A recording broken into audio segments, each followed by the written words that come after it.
Hi everyone, I am Prernaa Makhariaa and welcome to Coffee and Carrots, which is an initiative by Young Diamantaires. And I have Sarah Russell with me all the way from New Jersey. Hi Sarah. Hi, how are you? I'm good, thank you. How are you? Good, thanks. Excited to be here. Likewise, I'm excited to have you on board. So Sarah, let's begin with knowing a little about you. Tell me, where are you from? Were you always born and raised in New Jersey? And how did jewelry happen to you? Yeah, I was born and raised in New Jersey, and I work at NEI Group, and it's a family business. It's bigger than just my family, but it's my family's business, and so you could say I was born into it. I went to business school, and out of business school, I joined the tech industry and worked at Google for 7 years, and then just decided that it's in my blood, this business. And so I came to work here. I work with my father and my brothers in the business. They do buying trips in India, usually a few times a year, but with COVID, it hasn't been like that, but it will pick up again. But my grandmother started the business, and we mostly sell loose diamonds, but we also have a factory where we manufacture diamond basics jewelry, tennis bracelets, eternity rings, and now here I am. It's been fun. Interesting. And tech to diamonds, what a contrast. My God. Yes, it really is. Nice. So did you take any formal training in the jewelry industry, or did you just directly jump into business?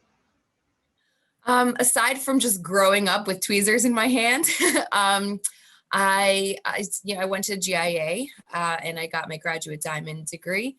And I'm also a member of the American Gem Society, which has a lot of continuing education. So there's ethics training, and then there's just every month, it seems like, and aside from the yearly event conclave, there's business trainings and gemology training as well. So I do try to stay up on top of the education component. Well, that's really interesting. So tell me, you've been a designer for quite some time. What, according to you, are some of the key elements that makes a designer stand out? And in your opinion, what sets you apart from the other designers? Well, I think the key of a good designer is a unique point of view. So, coming up with something new, adding, even if a lot of it's been done before, but even if it's just one new thing to push the envelope. So you could look at a piece and really know, oh, this must be something that this designer did. Personally, I come up with ideas, but we have, CAD designers here at NEI. That's not me, but I do dabble in CAD, but the main guy who does it, he had architect degree before coming here. And so what he really tries, what I would say his point of view is from a mechanism standpoint. So trying to make sure all the clasps are secure, easy to use, like if you have arthritis, like it wouldn't be a problem to put it together. And so we always try to push the envelope in that direction. And I think that makes us stand out in certain ways. That's interesting. So I believe you have actually done your entire CAD course and you've been quite involved in the entire process, right? I do. It's been more organic for me from a CAD standpoint. Like I get, mentoring from people here at my office. And I have designed CAD things before. I'm wearing this necklace. The first CAD I ever did. It's just a bezel set in spinel. Cool. So yeah, so I have done CAD. It's not my day-to-day job. And I do try to practice it from time to time, but I more come up with the ideas of like, here's where our product needs to go, and then we send it to the CAD team. Lovely. So as you showed me that piece, tell me one design that you're always proud of, or maybe you've been proud of. One design I've been proud of.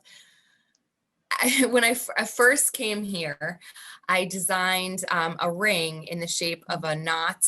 It looks like a karate belt. There's a lot of Oh, knot lovely. rings, but when I was when I was younger, I took karate, and I was the girl in the karate class. All my friends were taking ballet, and I was taking karate.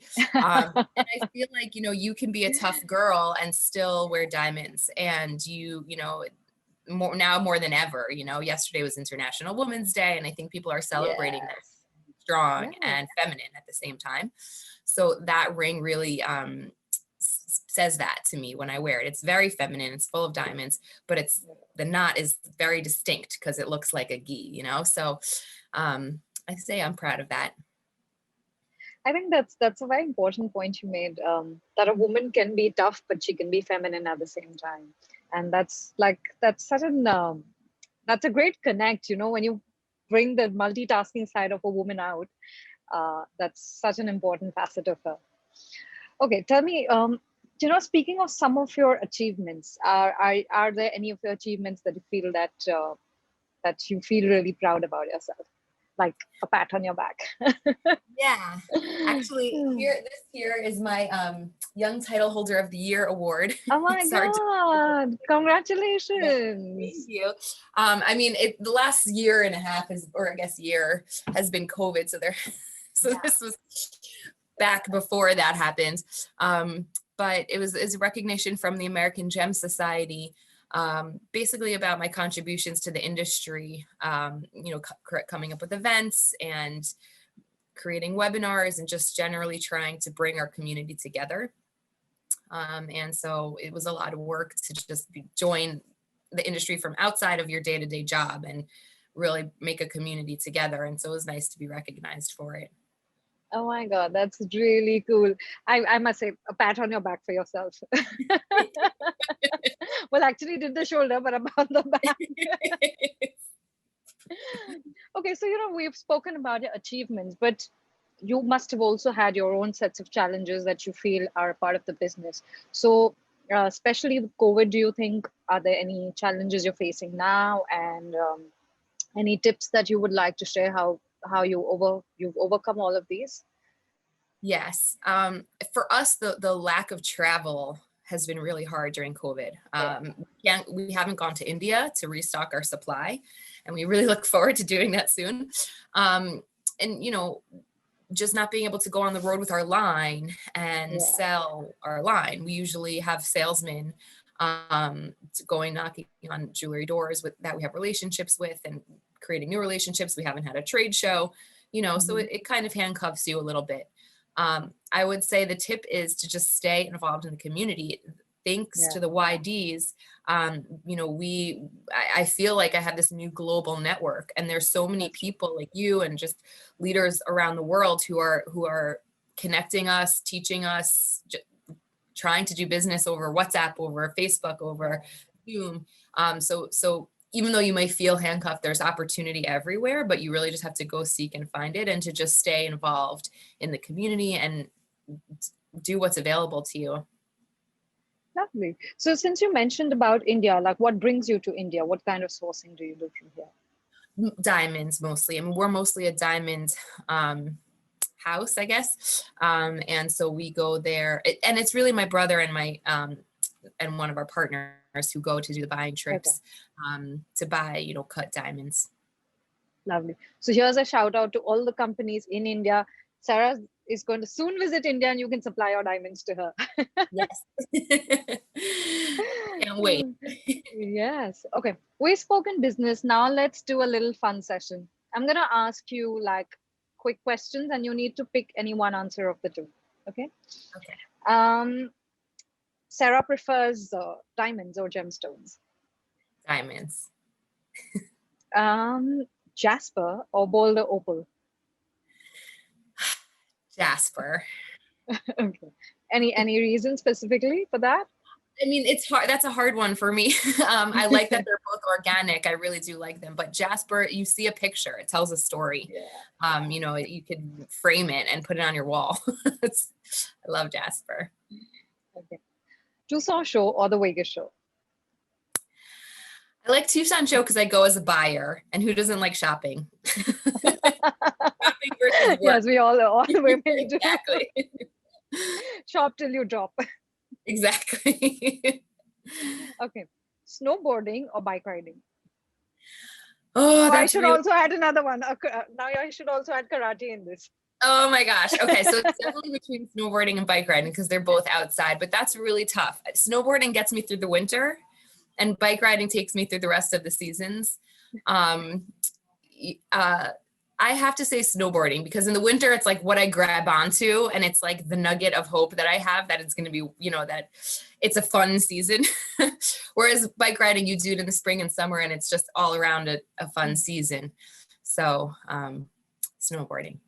So I see you're really a tough woman. You've done karate, you do snowboarding, and you do bike riding. And then you sell diamonds. I know that is tough, right? Okay. Last one. How does being a part of Young Diamantaires benefit you, and one message for the YD members? It connects me to the global community. Being in a family business, especially, you feel very isolated sometimes. You especially during COVID, you call your customers and you email your customers, but it's just a transactional thing. Whereas the YDs is really a global community.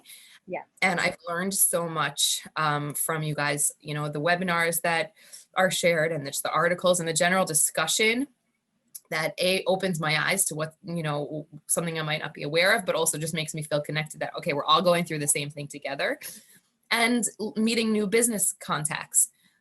So the message that I would have is thank you for including me in this community and being so warm and welcoming and just working so hard to create this awesome network of people. Thank you so much. And even I would love to thank them because that's how we've met, and that's how we're actually chatting today. So yes, thank you so much, Young Diamantaires and Sarah, for giving us all your time and being a part of this amazing chat today. And thank you. It was fun.